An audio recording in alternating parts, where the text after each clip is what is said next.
Thank you for coming. Today I'm going to discuss what safer barriers are and why they're needed all the way around the old NASCAR tracks. Previously barriers were just simple things, and then by the 80s they evolved to all the racetracks ended up with concrete barriers all the way around, to keep the cars on the track.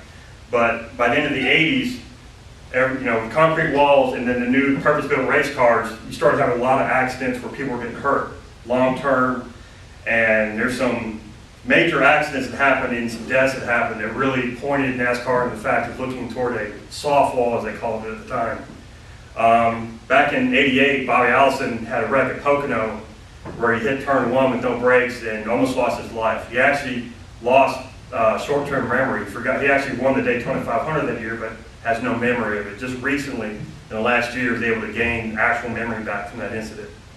And then you had Kyle Petty. They did a report with USA Today that he was at Bristol Motor Speedway, which is only a half-mile racetrack, and he hit the wall with an impact of 80 Gs.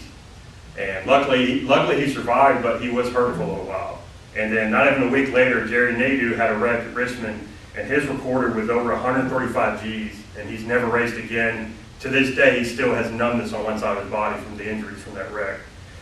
But then, around 2000, 2001 came the deaths that had NASCAR from on-track incidents with walls. You had Adam Petty and Kenny Irwin Jr. at Loudon, and then Dale Earnhardt Sr. in Daytona in 2001. At this point, something had to be done. And so a couple years prior to that, the IndyCar League actually started looking into softer walls.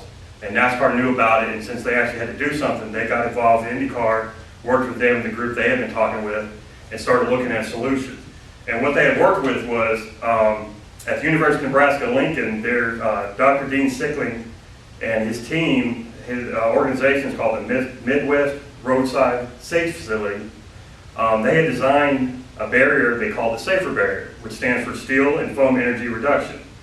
And basically what the Safer Barrier is, it's 3/16-inch square tubes, about 8 by 8 diameter, about 28 feet long, and they'll custom bend them to fit the track. And there'll be some straps to keep them up to the concrete walls. And then what they did was they put some foam absorbing material in between them. And it worked good, but then one of the guys that worked for him, John Reed, actually he wrote a paper about a study he did, changing from the rectangular one to these trapezoidal shaped ones, because there was a uniformly increased load on it, and actually when they did simulations to test new barriers, it actually accurately showed the rebounding in the modeling. So the trapezoidal was a better foam, and so they started using that one in the barriers.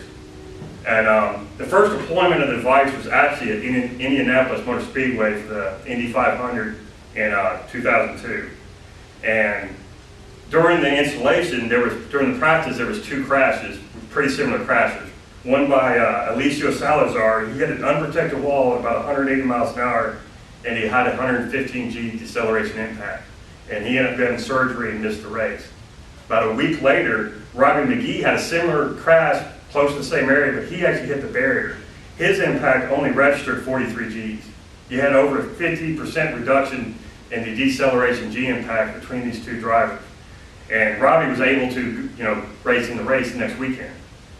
Now, with this success, NASCAR started installing in 2003, and then mandated by the end of 2005, all tracks have barriers installed in their corners and stuff like that. And within a few years, the importance of why these barriers came about. In 2006, Jeff Gordon went into turn one just like Allison did, with no brakes, and hit the wall. They guessed about 190 miles an hour, driver's side first, and he got out of the car. They called it almost a miracle. And when he went to get checked out of the hospital, they thought it was a joke. Because we're waiting on the driver that went turn one full speed. And they're like, well, that's me. He was like, well, no, you can't be. He says, trust me, it was me. And then a couple years later, in Texas, Michael McDowell, during qualifying, hit driver's side first into a turn one wall, and a car ended up rolling 10 times before it stopped on the track. I mean, devastating wreck. Any wreck like that before safer barriers, if the guy was alive, he'd be hurting. He got out of the car with a slight limp and walked away. It was just another miracle, they called it.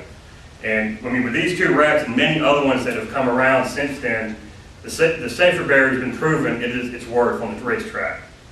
But safety is not a stationary goal.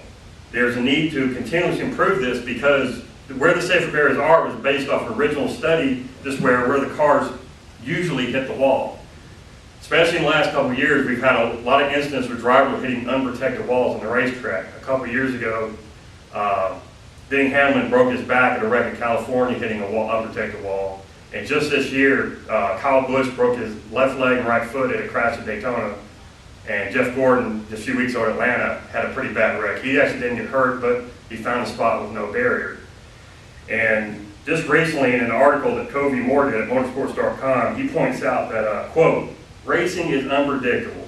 It is about time tracks really take on the task of making sure every service of the racetrack is somehow given all the safety measures available today, unquote. And I think this quote that he did sums up why safer barriers are needed all the way around at every track today. Thank you.